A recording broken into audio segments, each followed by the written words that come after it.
नमस्कार। आकाशवाणी देहरादून से प्रस्तुत है प्रादेशिक समाचार।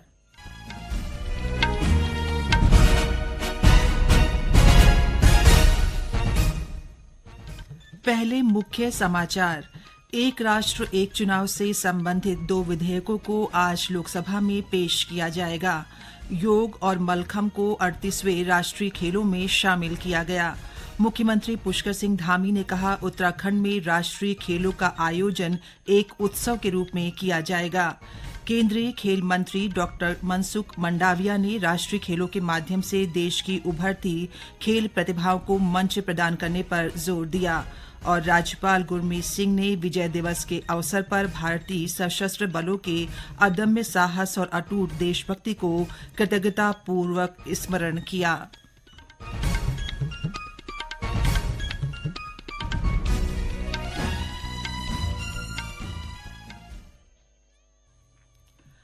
समाचार प्रभात के साथ मैं पंकज सनवाल खुलबे। और अब समाचार विस्तार से।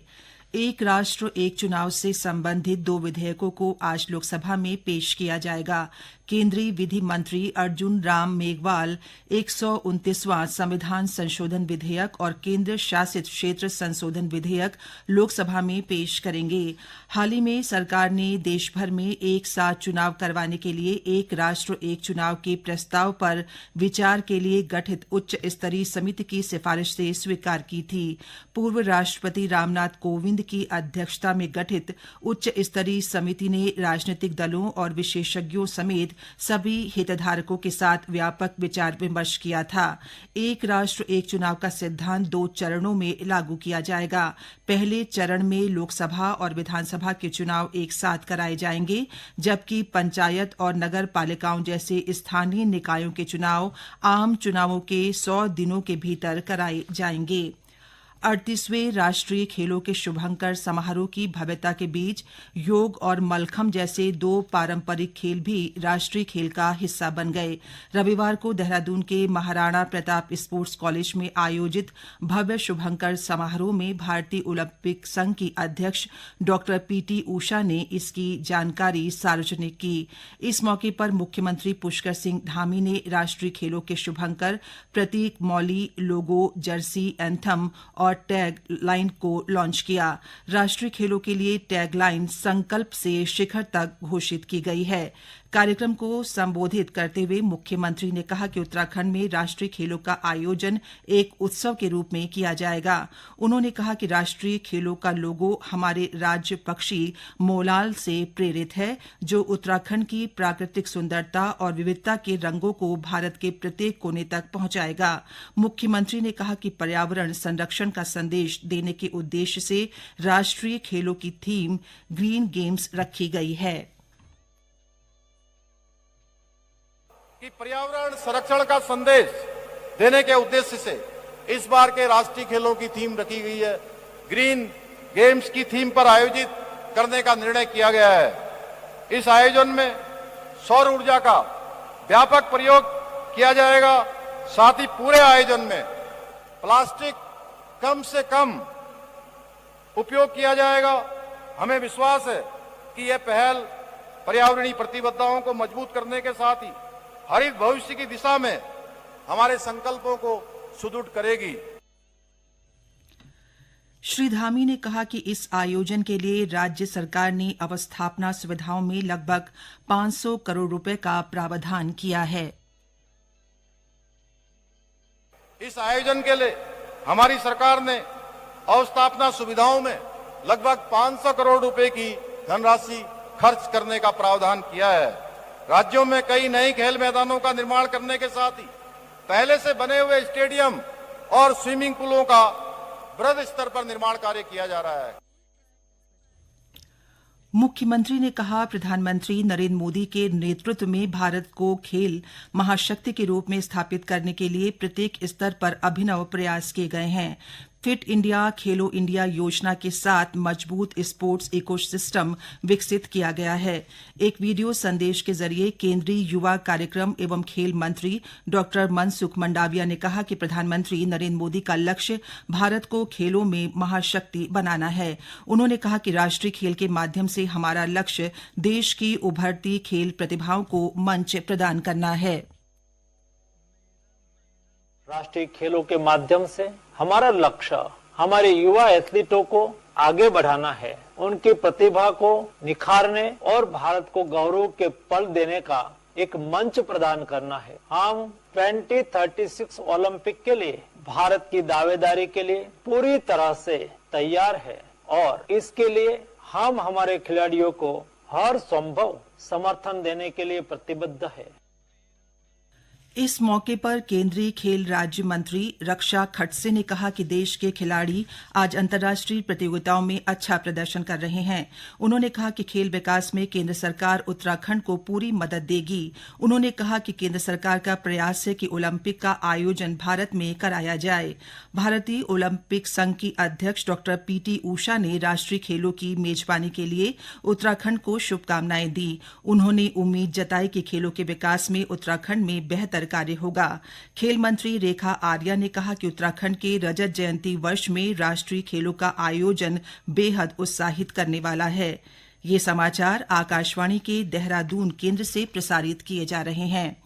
राज्यपाल गुरमीत सिंह ने विजय दिवस के अवसर पर 1971 के युद्ध में भारतीय सशस्त्र बलों द्वारा प्रदर्शित असाधारण वीरता, अदम्य साहस और अटूट देशभक्ति को कृतज्ञता पूर्वक स्मरण किया है। विजय दिवस की पूर्व संध्या में जारी अपने संदेश में राज्यपाल ने कहा कि विजय दिवस भारतीय सेना के शौर्य, बलिदान और गौरवशाली इतिहास का प्रतीक है। राज्यपाल ने कहा कि ये दिन न केवल 1971 के युद्ध की महान जीत का स्मरण कराता है बल्कि उन वीर जवानों को श्रद्धांजलि देने का भी अवसर है जिन्होंने अपने अदम्य साहस और सर्वोच्च बलिदान से ये विजय सुनिश्चित की। उन्होंने कहा कि देश का हर नागरिक इन वीर जवानों के प्रति गर्व और सम्मान की भावना से ओतप्रोत है। मुख्यमंत्री पुष्कर सिंह धामी ने कहा है कि प्रदेश के सभी लोक कलाकार अपनी मेहनत और लगन से उत्तराखंड की सांस्कृतिक विरासत को नई पीढ़ी तक पहुंचाने का कार्य कर रहे हैं। वे कल देर शाम देहरादून के निजी विद्यालय में आयोजित लोक विरासत कार्यक्रम को संबोधित कर रहे थे। इस अवसर पर उन्होंने कहा कि युवा अपना म्यूजिकल बैंड बनाकर उत्तराखंड के लोकगीतों को नए क्लेवर के साथ एक नई पहचान देने का भी कार्य कर रहे हैं। मुख्यमंत्री ने कहा कि लोक गायन, लोक संगीत और लोक नृत्य की अनेकों प्रकार की शैलियां और वाद्य यंत्र हमारी लोक संस्कृति को और अधिक समृद्ध बनाते हैं। श्री धामी ने कहा कि छोलिया नृत्य, झोड़ा, चांचरी, नेवली, पांडव नृत्य और मुखौटा नृत्य जैसे अनेकों लोक नृत्य प्रदेश की सांस्कृतिक विरासत को सजोए हुए हैं। उन्होंने कहा कि प्रदेश के विभिन्न धार्मिक और सांस्कृतिक स्थलों का पुनर्निर्माण करवाने के साथ ही सांस्कृतिक मेलों का आयोजन और अधिक भव्य रूप में किया जा रहा है।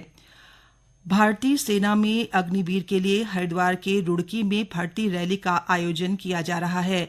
बढ़ती सर्दी के बावजूद बड़ी संख्या में उम्मीदवार भर्ती रैली के लिए पहुंच रहे हैं।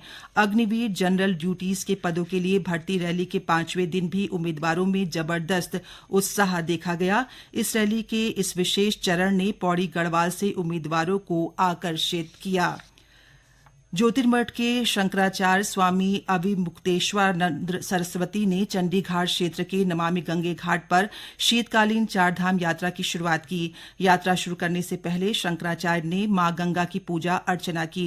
इस दौरान पत्रकारों से वार्ता करते हुए शंकराचार्य ने कहा कि ग्रीष्मकाल के समय में ग्रीष्मकालीन स्थान पर भगवान की पूजा होती है, ऐसे ही शीतकाल के समय में शीतकालीन स्थान पर भगवान की पूजा जारी रहती है। उन्होंने कहा कि राज्य के मुख्यमंत्री पुष्कर सिंह धामी ने भी शीतकालीन चारधाम यात्रा में रुचि ली है, जो कि बहुत अच्छी बात है। और अब आज के समाचार पत्रों की सुर्खियों पर एक नजर। उत्तराखंड में 28 जनवरी से शुरू होने वाले राष्ट्रीय खेलों को आज सभी समाचार पत्रों ने मुख्य पृष्ठ पर स्थान दिया है। राष्ट्रीय सहारा लिखता है कि 38वें नेशनल गेम्स की लॉन्च सेरेमनी में लोगो, एंथम और जर्सी का अनावरण। हिंदुस्तान लिखता है कि राष्ट्रीय खेलों के प्रतीकों में उत्तराखंड की झलक। अमर उजाला ने केंद्रीय गृह मंत्री के हवाले से लिखा है कि नक्सली हथियार छोड़ मुख्य धारा में लौटें। इस खबर को नवोदय टाइम्स लिखता है कि नक्सली समर्पण करें या कड़ी कार्रवाई को तैयार रहें। देश में ईवीएम विवाद को एक बार फिर सभी समाचार पत्रों ने प्रमुखता दी है। दैनिक जागरण ने जम्मू कश्मीर के मुख्यमंत्री उमर अब्दुल्ला के हवाले से लिखा है, हारे तो ईवीएम खराब, जीते तो सब सही, ये नहीं चलेगा। वहीं इस खबर को नवोदय टाइम्स लिखता है कि ईवीएम पर रोना बंद करे कांग्रेस। क्रिकेट की दुनिया में उत्तराखंड के बागेश्वर निवासी प्रेमा रावत का वुमेन्स प्रीमियर लीग में चयन होने पर हिंदुस्तान लिखता है, पहाड़ की बेटी प्रेमा बनी बड़ी खिलाड़ी। अंत में मुख्य समाचार एक बार फिर।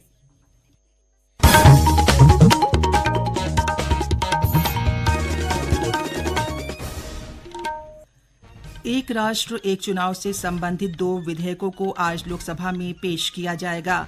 योग और मलखम्ब को 38वें राष्ट्रीय खेलों में शामिल किया गया। मुख्यमंत्री पुष्कर सिंह धामी ने कहा, उत्तराखंड में राष्ट्रीय खेलों का आयोजन एक उत्सव के रूप में किया जाएगा। केंद्रीय खेल मंत्री डॉक्टर मनसुख मंडाविया ने राष्ट्रीय खेलों के माध्यम से देश की उभरती खेल प्रतिभाओं को मंच प्रदान करने पर जोर दिया। और राज्यपाल गुरमीत सिंह ने विजय दिवस के अवसर पर भारतीय सशस्त्र बलों के अदम्य साहस और अटूट देशभक्ति को कृतज्ञतापूर्वक स्मरण किया। इसके साथ ही समाचार प्रभात का ये अंक समाप्त हुआ। नमस्कार।